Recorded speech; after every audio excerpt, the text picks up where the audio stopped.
Hello students, welcome back to my YouTube channel. I hope you all are doing well. So students, आज हम BPSE 144 के unit 6 को discuss करेंगे, political structures and process in Afghanistan, Bhutan and Nepal. इस unit को start करने से पहले हम यूनिट 5 को रिकॉल कर लेते हैं, जिसमें हमने पॉलिटिकल प्रोसेस और पॉलिटिकल स्ट्रक्चर पढ़ा था श्रीलंका और मालदीव्स का।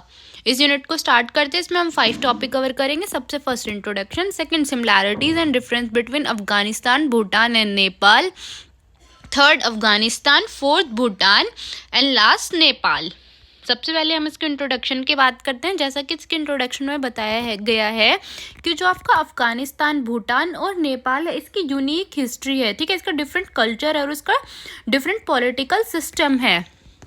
Next topic, similarities and difference between Afghanistan, Bhutan and Nepal. देखो, ये जो हमारी तीनों कंट्रीज हैं, ये साउथ एशिया का एक पार्ट है, ठीक है। जिसका जो रिलीजन है वो क्या है, सेम है, ठीक है। इन सब लोगों ने क्या किया है, मोनार्की सिस्टम से हट के, मतलब मोनार्की सिस्टम को ट्रांसफॉर्म करके अपने आप को एक डेमोक्रेटिक नेशन बनाया है, ठीक है। और इसमें डिफरेंस है कि जो हमारा अफगानिस्तान है वो पहले क्या था कि एक स्ट्रिक्ट मोनार्की के अंडर था और फिर उसने इस्लामिक धर्म को अपना लिया, ठीक है। और जो हमारा भूटान है उसमें हमारी कॉन्स्टिट्यूशनल मोनार्की है, ठीक है। और उन लोगों ने ग्रोस नेशनल हैप्पीनेस को इंट्रोड्यूस किया है, जिससे ये पता चलता है कि वहाँ के लोग कितने खुश हैं और कितने खुश नहीं हैं। और हमारा जो नेपाल है वो एक रिपब्लिक फेडरल सिस्टम को अपनाता है, ठीक है।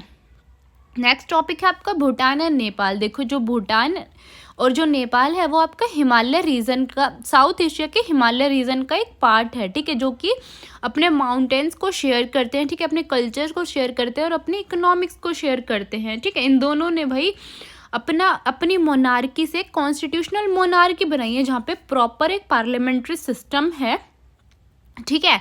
एक भाई जुडिशरी है जो कि क्या है कि लोगों को इंसाफ दिलाता है, ठीक है। मतलब कि एक तरह से डेमोक्रेटिक रिपब्लिक है वहाँ पे, ठीक है। भाई देखो, कुछ चैलेंजेस आए थे भाई, इन सब चीज़ों में चैलेंजेस तो आएंगे। आपको हम कुछ अच्छा काम करने जाते हैं तो क्या होता है कि बहुत सारी जो नेशंस होती हैं वो हमारी टांग खींचती हैं, ठीक है। तो भाई बहुत सारे चैलेंजेस को फेस करके after a very long time इनको इंडिपेंडेंस मिल गई थी, ठीक है। नेक्स्ट टॉपिक है आपका अफगानिस्तान एंड नेपाल। इसकी ज्योग्राफिकल लोकेशन है कि ये दोनों हमारे साउथ एशिया के एक सेंट्रल साउथ एशिया में लोकेटेड है, ठीक है। इनका कल्चर क्या है, डिफरेंट है, इकोनॉमिक सिस्टम डिफरेंट है, इनका पॉलिटिकल स्ट्रक्चर डिफरेंस है, ठीक है।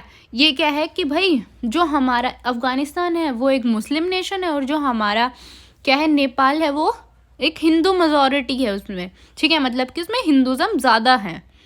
नेक्स्ट है अफगानिस्तान। देखो, जो आपका अफगानिस्तान है, जैसे मैंने आपको बताया, वहाँ पे पहले मोनार्की का रूल था, ठीक है, मोनार्की थी वहाँ पे। फिर उनने धीरे धीरे बहुत सारे स्ट्रगल्स के बाद क्या है वो रिपब्लिक हो गया है, ठीक है। फिर उनने अपने स्ट्रक्चर पे, अपने प्रोसेस पे फोकस किया, जिससे कि क्या है कि वो ला सके, एक डेमोक्रेटिक नेशन बना सके अपनी कंट्री को, ठीक है। जिसमें कि अपना फॉरेन, मतलब कि बहुत ज़्यादा फॉरेन इन्वेस्टमेंट कर सके, बहुत ज़्यादा इन द सेंस कि मतलब फॉरेन में बिजनेस कर सके वो, ठीक है। इतना काबिल बनाया अपने नेशन को।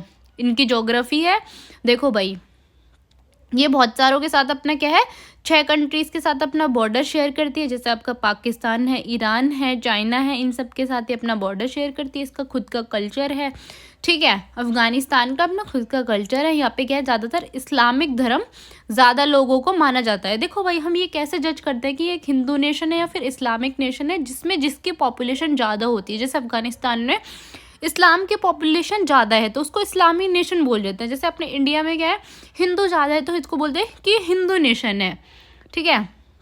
इनकी रिसेंट हिस्ट्री है भाई कि इनने क्या किया, जो भी चैलेंजेस वगैरह थे उनको फेस करके अब इनने एक स्टेबिलिटी लाई है अपने इकोनॉमिक सिस्टम में, जहाँ पे इनने क्या किया है, अपने आप को डेवलप्ड किया है, ठीक है। अपने आप को एक क्या बनाया, डेमोक्रेटिक नेशन बनाया है, जहाँ पे ये क्या कर सके कि भाई इंटरनेशनल ट्रेड भी कर सके, जिससे इनकी इकोनॉमी क्या है, ग्रो कर सके।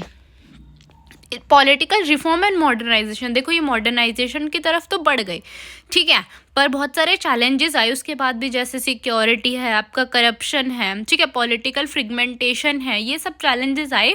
तो फिर इनने क्या है कि भाई सब चैलेंजेस को क्या किया, सॉल्व किया और अपने आप को एक स्टेबल जगह पे खड़ा किया कि हाँ भाई हम भी कुछ हैं, ठीक है, हमारे भी क्या है कि भाई हमारी भी खुद की अपनी आइडेंटिटी, अपना खुद का कल्चर है। ग्रोस नेशनल हैप्पीनेस इंडेक्स, देखो ये किस लिए बनाया गया है, ताकि ये देख सके कि भाई जो लोग हैं वो कितने ज़्यादा खुश हैं, ठीक है, उनका वेलबींग कैसा, उनका डेवलपमेंट कैसे चल रहा है, क्या उनकी इकोनॉमिक ग्रोथ हो रही है या फिर नहीं हो रही। ठीक है, इलेक्शन इन भूटान, देखो भाई भूटान ने first past the post electoral system को इंट्रोड्यूस किया, जहाँ पे कि जो भी पार्टी की ज़्यादा सीट्स आई वही क्या है जीत जाएगा, और उसी वही क्या है हेड बना दिया जाएगा, मतलब वही लीडर बना दिया जाएगा। ठीक है, ऐसे आपका नेशनल असेंबली का सिस्टम है, जिसकी ज़्यादा वोट आई वही क्या है जीत जाएगा, उसी की गवर्नमेंट होगी। ठीक है, वही क्या है प्राइम मिनिस्टर बन जाएगा आपका। यहाँ पे जो इलेक्शन प्रोसेस है वो क्या सा होता है, वो मैनेज करता है इलेक्शन कमीशन ऑफ भूटान, जो कि आपके फेयर ट्रांसपेरेंट इलेक्शंस को कंडक्ट करता है। ठीक है, जो 18 या 18 ईयर से अबव हैं वो वोट दे सकते हैं। ठीक है, जो इलेक्शन कैंपेन होते हैं भाई उन पे स्ट्रिक्ट ये होता है, उनके लिए रूल्स एंड रेगुलेशंस होते हैं जो कि उनको फॉलो करनी होती है। कैंपेनिंग करेंगे पर वो एक तौर और तरीके से करेंगे, पीसफुली करेंगे, बिना किसी को भी नुकसान पहुंचाए। ठीक है, जो भी आपका पोलिंग स्टेशन है, वोटिंग डे होता है, वो एक सिंगल दिन होता है जहाँ पे सब लोग जाते हैं और अपनी वोट डाल के आ जाते हैं। ठीक है, फिर उसके रिजल्ट क्या है अनाउंस कर दिए जाते हैं जल्दी से, फिर जो भी जीतता है उसी की सरकार बन जाती है। नेक्स्ट है आपका नेपाल। देखो भाई जो नेपाल है वो क्या है, एक रिपब्लिक नेशन है। ठीक है, एक डेमोक्रेटिक सिस्टम वहाँ पे होता है, वहाँ पे भाई इलेक्शंस होते हैं टाइम टू टाइम। ठीक है, वो अपनी इकोनॉमिक डेवलपमेंट का ध्यान देते हैं, लोगों की वेलबींग का, लोगों की लिविंग स्टैंडर्ड का ध्यान रखते हैं। ठीक है, इसकी ज्योग्राफी क्या है, देखो जो नेपाल है वो सिचुएटेड है 26 डिग्री एंड 31 डिग्री लैटिट्यूड के पास। ठीक है, ये सब चीज़ आपको थोड़ी याद करनी पड़ेगी। नेपाल जो है वो अपना बॉर्डर शेयर करता है चाइना के साथ। ठीक है, नॉर्थ में ईस्ट, साउथ और वेस्ट में इंडिया के साथ ही अपना बॉर्डर शेयर करते हैं। जो मेजॉरिटी सिटी है जैसे आपकी काठमांडू है, ये लोकेटेड है काठमांडू वैलीज में। आपका जो पोखरा है उसको सिंसी ब्यूटी बोला जाता है। ठीक है, वो एक टूरिज्म प्लेस है। और जो आपका ललितपुर है मतलब पठान है, वो आपका काठमांडू के पास एक सिटी है, उसको बोला जाता है। ठीक है, जो आपका ब्रितनगर है वो नेपाल का दूसरे नंबर का लार्जेस्ट सिटी है। ठीक है, जो कि आपके ईस्टर्न पार्ट में लोकेटेड है। भाई देखो इन सब की प्रोनाउंसिएशन आप चेक कर लेना। इसकी रिसेंट हिस्ट्री है कि भाई यहाँ पे पहले क्या था कि मोनार्की का रूल था। ठीक है, मतलब जो भी मोनार्की बोलती थी वैसे ही लोगों के पास कोई भी फ्रीडम नहीं थी। फिर इन्हें अपना धीरे धीरे क्या है कि अपने डेमोक्रेटिक की तरफ बढ़े कि भाई हमें क्या है अपना नेशन डेमोक्रेटिक बनाना है, तो उसके लिए इन्हें बहुत ज़्यादा स्ट्रगल करे। फिर इनको आफ्टर अ लॉन्ग टाइम इनको क्या है फ्रीडम मिल गई। फिर इन्होंने अपने पॉलिटिकल स्टेबिलिटी पे ध्यान दिया, अपनी इकोनॉमी पे ध्यान दिया, अपनी डेमोक्रेसी पे ध्यान दिया, सबसे इम्पॉर्टेंट है अपने पीस पे ध्यान दिया और अपनी नेशनल आइडेंटिटी बनाई। ठीक है, इनकी कॉन्टेम्प्रेरी हिस्ट्री है कि भाई यहाँ पे रिपब्लिक है, फेडरलिज्म है।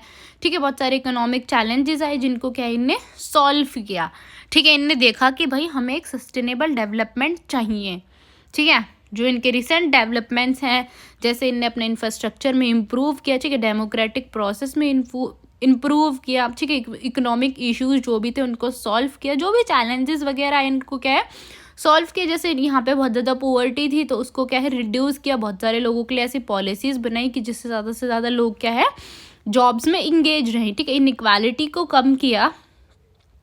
फिर क्या है इन सब चैलेंजेस को इन्हें सॉल्व किया जिससे इनकी ग्रोथ हुई। ठीक है, रीजनल स्टेबिलिटी आई और सस्टेनेबल डेवलपमेंट आया। देखो भाई इस यूनिट में आपको कुछ चीज़ें याद करनी पड़ेगी जो कि बहुत इंपॉर्टेंट है, कैसे इनका पॉलिटिकल प्रोसेस था, क्या इन्हें डेवलपमेंट किया, ये सब चीज़ें आपको याद करनी पड़ेगी जिससे आपको पेपर में क्या है गुड स्कोर पाओगे आप। ठीक है, आई होप कि आपको यूनिट समझ आई होगी। अगर फिर भी आपको कोई डाउट है तो आप मेरे से कमेंट्स में पूछ सकते हैं और ज़्यादा से ज़्यादा इस वीडियो को शेयर करें ताकि बाकी स्टूडेंट्स की भी हेल्प हो सके। And thank you for watching.